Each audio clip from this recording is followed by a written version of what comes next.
Kasama ko si Jonalyn at si Ponggy kasi nga nandito kami sa Pet Express at syempre ako naman kasama ko si George para ipag-groom ko siya. Tapos nakilala namin si Jo na merong 38 dogs. Yun po ay lahat ni-rescue niya. So from the streets, kung saan-saan siguro niya nakuha itong mga ito, pina-vet niya, inalagaan niya at pinapakain niya. At syempre, nag-shopping spree kami para kay Jo.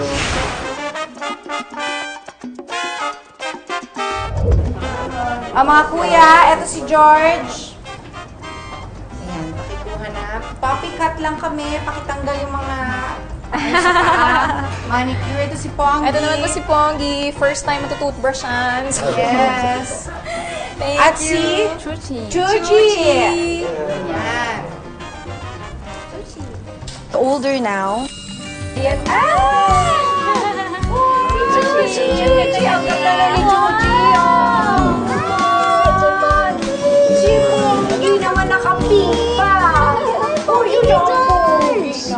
Masaya po kasi ano po, ang ganda-ganda niya na ngayon tsaka mabango.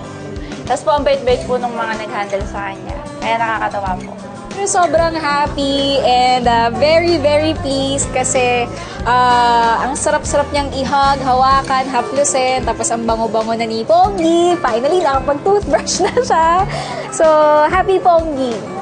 I like the way they groomed George. Maganda yung pagkagupit, mabango, malinis na malinis, at saka maganda yung pagkakagupit nila kasi hindi masyadong maikli yung hair. So, ayan o, ang ganda-ganda. Ang pugi mo naman. O ano, happy ba kayo sa mga naging pampering ng ating mga pets? Yes, of course! Yes, happy. Ako rin, happy. Maraming salamat ulit sa Pet Express ng SM. Thank you very much to Ate Jo. Thank you din po. At thank you very much kay Jonalyn. Thank you din po. Salamat. Yes, thank you so much for sharing your pet stories with us. Sobrang na-inspire kami at talaga namang mas gusto pa namin ngayon talagang magkaroon ng pet. Yung mga kapitbahay ko, sabi nila, ang sarap talagang magka-pet, di ba? Sir Jo, sobra akong natutuwa sa kanya kasi nga kahit na mahal, sabi nga niya, kahit mahal, hindi naman matutumbasan ng pera yung naibibigay sa kanyang satisfaction, which is, ang satisfaction lang naman niya is actually to know that they are safe, these dogs are safe, and that they are cared for. She has 5 kids, pero instead na alagaan lang niya yung kids niya, she now has 38 dogs. And para sa isang pet owner na gaya ko, hindi madali yun. Hangang-hanga ako kay Jo. At natutuwa rin ako kay Jonalyn kasi nakikita ko sa Instagram niya yung mga na-rescue niya ng mga dogs, na-rescue niya ng mga cats. She has like 28 cats.